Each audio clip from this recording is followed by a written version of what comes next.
Okay, so going forward, the Joestar family tree is going to get increasingly convoluted because the protagonist of part 4 is Josuke Higashikara, the son of Joseph, the goat, when he went to Japan and... got busy! Joseph, why did you do this? I'll never forgive the Japanese! Regardless, Joseph found out about his secret love child and sent Jotaro, "Why are you back?" No! No! Anyway, Jotaro finds Josuke and tells him the story of his conception and that he is going to be rich, cause inheritance. But Josuke's like, nah, I don't want nothing to do with that deadbeat. But then Jotaro insults Josuke's dumbass looking hair, and Josuke's like, Run them hands up! Put your paws up, homie! Apparently he has a stand called Crazy Diamundo, which can heal people through the power of...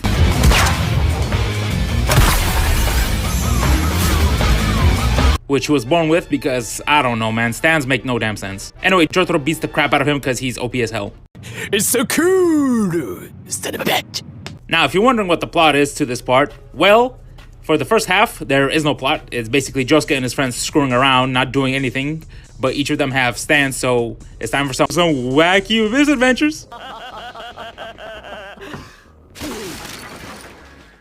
We have Okuyasu with his overpowered as hell stand called The Hand, which has the power to erase literally anything, but Okuyasu has the IQ of 68, so he's absolutely worthless. 二人ともぶん殴るつもりだったんだよ。俺頭悪いからよ。Oh wait, I can't read. Now we have Koichi, whose stand Echoes has like 4 different powers, because it keeps evolving, which is a thing stands can do now, I guess. Because at first, he can manifest onomatopoeia, and then he can use gravity, so I'm not really sure what the theme is here. Okay, master. Let's kill the whole beach! Then we have this freaky-ass girl who's in love with Koichi, even though he's like 3'2", and has the power of hair. And if I could summarize their entire relationship in one sentence, it would be... We could have been a good couple. We could have had something special. But you one crazy-ass bitch. And finally, we have Rohan, who has the power of anime on his side and is also weirdly obsessed with Koichi.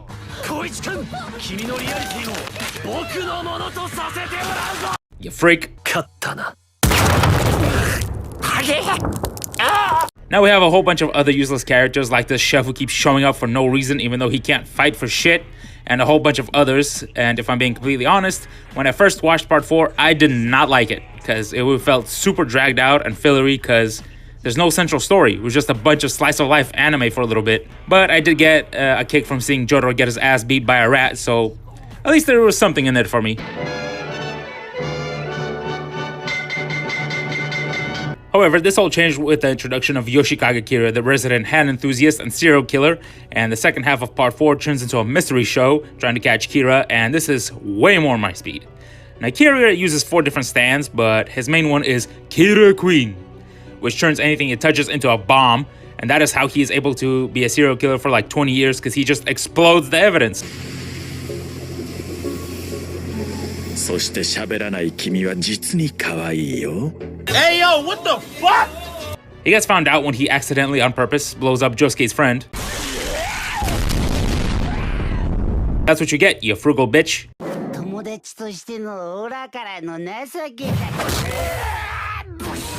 Anyway, Kira gets wrecked by Koichi and Jotaro, who, let me remind you, lost to a rat like a bum. Bro, you can stop time. How do you lose in any situation ever? I lost. I lost? Wait a minute, I'm not supposed to lose. Let me see the script. Anyway, Kira somehow escapes on 1 HP and changes his entire face and infiltrates the home of the dude whose face he stole instead of doing something logical like going literally anywhere else. Well, you got me. By all accounts, it doesn't make sense. At this point, Kira's dad, who is a ghost trapped in a photo, don't ask any questions, uses a magic alien arrow to make a bunch of more stand users to try and murderalize the group. We've got rock, paper, scissors kid.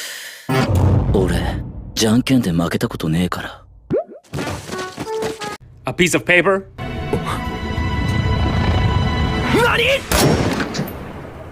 A radio tower. Water. And an electric fly. Buzz, buzz, buzz. During this time, Kira, being a freaky deaky, and got caught by his fake son, so he accidentally on purpose murders him.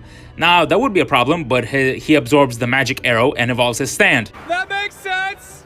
Now, Kira's stand, Kira Queen, Bite the Dusto, gives a Groundhog Day effect to anyone he puts it on, rewinding an hour back anytime he uses it, because as you'll quickly learn, Araki loves messing with time. So Kira revives his son and plans on using him to kill Josuke, but through the power of phone calls, it gets negated, and Kira fights Josuke one-on-one.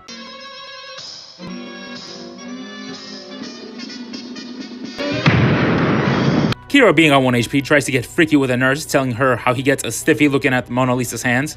And that is not a joke, by the way. This actually happens because he's a freak. Anyway, he dies because he gets his head crushed by an ambulance. Ironic.